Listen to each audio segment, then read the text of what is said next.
comment interpréter le plan d'exécution d'une colonne de réservoir cylindrique, bien sûr enterré. Les amis, nous allons donc continuer nos séries de formations sur le même programme pas complet, d'un réservoir cylindrique, bien sûr enterré. Alors cette fois-ci, nous allons voir ensemble avec moi comment donc vous serez à mesure de interpréter complètement et le dimensionnement, bien sûr, d'une colonne de réservoir enterré cylindrique. Là, nous venons de dimensionner déjà la colonne et je vais vous aider de bien comprendre comment faire l'interprétation de plan d'exécution. Voilà, certes, c'est vrai qu'après les dimensionnements, vous allez obtenir le plan d'exécution tel que mentionné ici, ok? Mais l'idéal pour un ingénieur, c'est pas seulement de compter le nombre de barres ou carrément d'avoir la précision sur les diamètres de barres donnés, mais l'idéal serait de bien comprendre l'interprétation de plan d'exécution, mais aussi de bien comprendre le plan de ferraillage et pourquoi pas aussi de maîtriser en fait le tableau des résultats.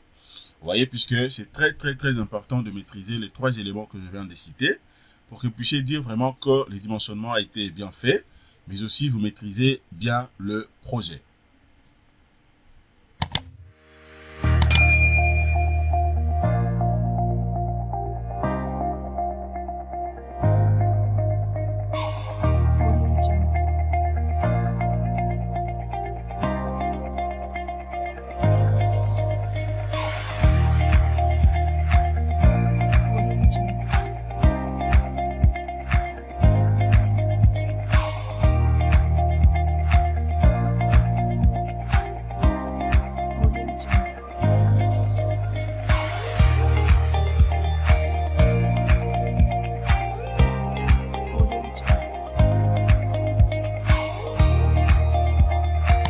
Bonsoir chers tous, bienvenue sur Jinkuna Tutoriel, j'espère que vous allez bien. Merci encore une fois de plus de votre fidélité les amis. Nous allons continuer nos séries de formations sur le pack complet. Le projet des réservoirs cylindriques, nous avons commencé tout au début ensemble avec vous, dès la modélisation jusqu'à ces stades. Alors ce que nous allons voir tout à l'heure, je vais vous montrer comment vous serez donc à mesure de faire l'interprétation de plans d'exécution, mais aussi de tableaux des résultats, et pourquoi pas aussi de plans de ferraillage après avoir dimensionné en fait la colonne la plus chargée de ces réservoirs enterrés. Alors j'aimerais souligner, comme je l'avais dit au début, donc les réservoirs que nous sommes en train de dimensionner ici, eh bien c'est donc nous sommes dans le cas de Bayel, ok? Là nous voyons le calcul des réservoirs bien sûr tout en étant plein, sans pourtant enlever en fait la pression donc hydrostatique, ok? Communément appelé le poids du fluide. Alors après avoir dimensionné la colonne telle que mentionnée ici, la section que nous avons optée, c'est une section de 50 carrés, donc 50 x 50. Alors, comment l'ingénieur peut passer donc en revue le plan d'exécution, mais aussi les tableaux des résultats, et ensuite le plan de ferraillage, afin de bien maîtriser l'interprétation. À l'entrée des jeux, je vais d'abord commencer par le plan d'exécution, et ensuite, nous allons voir le résultat. Et en dernière position, on verra le plan de ferraillage. Je vais rentrer rapidement sur le plan d'exécution. Au niveau du plan d'exécution, c'est pas compliqué, c'est simple. Ici, vous avez la légende concernant bien sûr la cartouche d'inscription. Maintenant, à ce qui concerne quelques infos, par exemple ici, ça vous donne une idée claire. Ok, donc concernant bien sûr le type d'acier que nous avons utilisé. Ok, nous avons utilisé l'acier de haute adhérence 400. Ok, par rapport à la section donc de la colonne dimensionnée ici, et le poids en termes bien sûr d'acier est de 47 kg. Vous voyez, 47 kg. Et en béton, le béton que nous avons utilisé c'est le béton 20. Ok, donc le volume ici ça fait 1,08 mètres cubes. Alors la surface du coffrage au total, donc c'est 1 mètre carré, c'est 8,64 mètres carrés. Alors à part ça également, je peux visualiser et vérifier rapidement l'échelle. J'ai utilisé une échelle de 1 sur 50. Et là vous avez également l'échelle de la section de 1 sur 10. Vous voyez, et puis de l'autre côté, ce n'est que la nomenclature du poteau. Ok, la plus sollicitée, la colonne en fait, c'était les poteaux 28, sa section 50 carrés. Et de l'autre côté, vous avez la nomenclature sur la colonne des réservoirs pleins, suivant bien sûr la norme Bayel, ainsi de suite. Alors, maintenant, je viens sur la coupe AA. Vous voyez, là, vous avez une coupe AA. C'est-à-dire quoi ici? Si je vais interpréter le plan d'exécution ici, c'est-à-dire qu'en regardant seulement comme ça, je vois très bien, dans cette colonne, au total, je donc 10 bars. OK? J'ai 10 bars que je peux appeler le bar principal, 10. Bien sûr, ça fait 1, 2, 3, 4, 5, 6, 7, 8, 9, 10.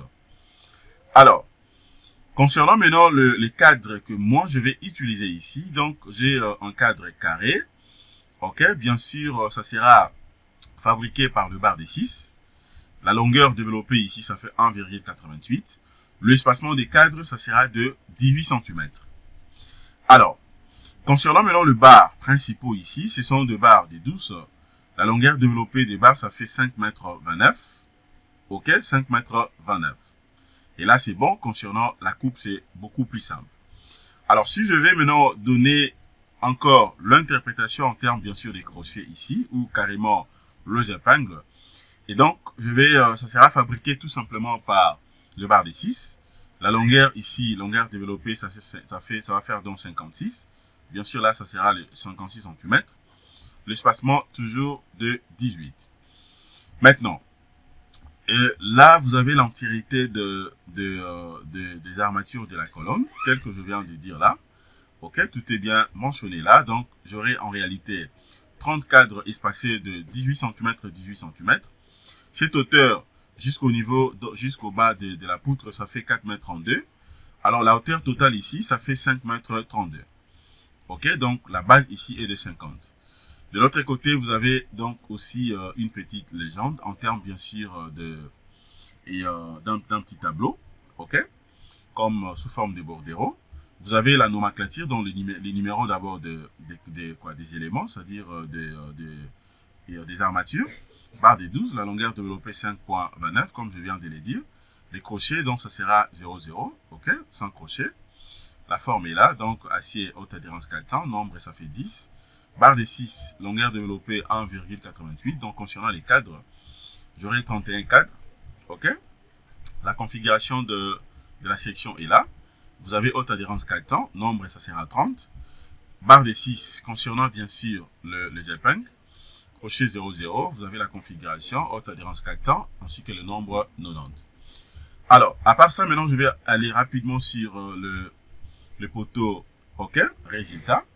Concernant maintenant les résultats, si je vais checker ça rapidement, rien qu'en regardant ici, le type de charge ici, je vois très bien que j'ai une colonne que je viens de dimensionner en élite. Donc après avoir combiné toutes les sollicitations, je l'ai directement dimensionné. OK? Donc je comprends directement à partir d'ici. Voilà, maintenant, deuxièmement, je peux visualiser rapidement l'état limite ultime A, l'état limite ultime B, ainsi que l'état limite ultime C. Alors là, vous allez comprendre bien que c'est-à-dire, rien qu'en regardant le tableau des résultats de la colonne ici, je vois très bien que la colonne a été dimensionnée en compression simple. OK? En compression simple, sans pourtant tenir compte de moment, suivant la direction de Y, ainsi que le moment de torsion suivant, bien sûr, la direction, plutôt, les moments suivant la direction des Y et suivant la direction des Z. Donc, la colonne a été dimensionnée en compression simple. OK? Donc, ça a passé sans problème. Alors, vérifions maintenant dans les coefficients ici de sécurité. En regardant bien sûr le R2 sur S2, ainsi que le MR2 sur MS2, et enfin NR2 sur NS2. Vous avez déjà les coefficients prédéfinis par le logiciel Robot Structural Analysis Professionnel. Et de l'autre côté, vous avez le valeur, bien sûr, obtenue après avoir dimensionné en fait la section de la colonne. OK, dans le béton, y compris l'acier. Alors là, ça me donne une idée claire de comprendre que si toutes les barres travaillent, OK, quels sont les barres qui demeurent tendues, mais aussi quels sont les barres qui demeurent comprimées. Mais là, je vois très bien que je n'ai pas de problème, puisque c'est vrai, si vous regardez bien, donc le premier coefficient ici, 0,97, OK, c'est inférieur à 9,17, c'est un peu écarté. Et puis le troisième ici, c'est un peu écarté, mais dès que je vois ici, vous allez voir que c'est 0,97 inférieur à 1. Donc, c'est à peu près tout proche. Et donc, je me dis que déjà avec les coefficients ici, ainsi que le valeur obtenu après avoir dimensionné la colonne, eh ben, c'est bien. C'est bien, donc je peux laisser ça comme ça. Pour moi, ça passe. Vous voyez, donc ça veut dire quoi? Ça passe ici, donc tout est OK. Puisque, comme je l'avais dit, donc je diminue en fait la section de la colonne, puisque au début, j'avais une section de 60 carrés, mais là, quand je vérifiais, j'ai vu qu'il y avait l'écart, c'était un peu énorme. Je me suis dit, j'ai diminué la section. Alors, pour corriger, j'ai deux possibilités. Soit, si par contre que j'avais utilisé le bar de HA, OK, par exemple 500, je peux diminuer la section, justement, je peux diminuer en fait, au lieu de prendre la section ou bien les armatures HA 400, 500 plutôt, je pouvais prendre HA 400. Alors, pour mon cas ici, déjà, j'avais pris HA 400, raison pour laquelle j'ai diminué que la section. Et là, déjà, c'est bon, je n'ai aucun problème. Vous voyez? Même si vous venez ici, vous pouvez voir même le graphique là. Voilà, donc c'est bien présenté, tout comme de l'autre côté. Maintenant, enfin, je viens sur poteau ferraillage. Poteau ferraillage aussi, l'interprétation, c'est juste pour voir si tout est bien présenté. Et bien là, je vois que c'est génial, hein, c'est super, c'est pas compliqué. Ça, même si vous remettez ça en ferrailleur, il fera ça facilement. OK?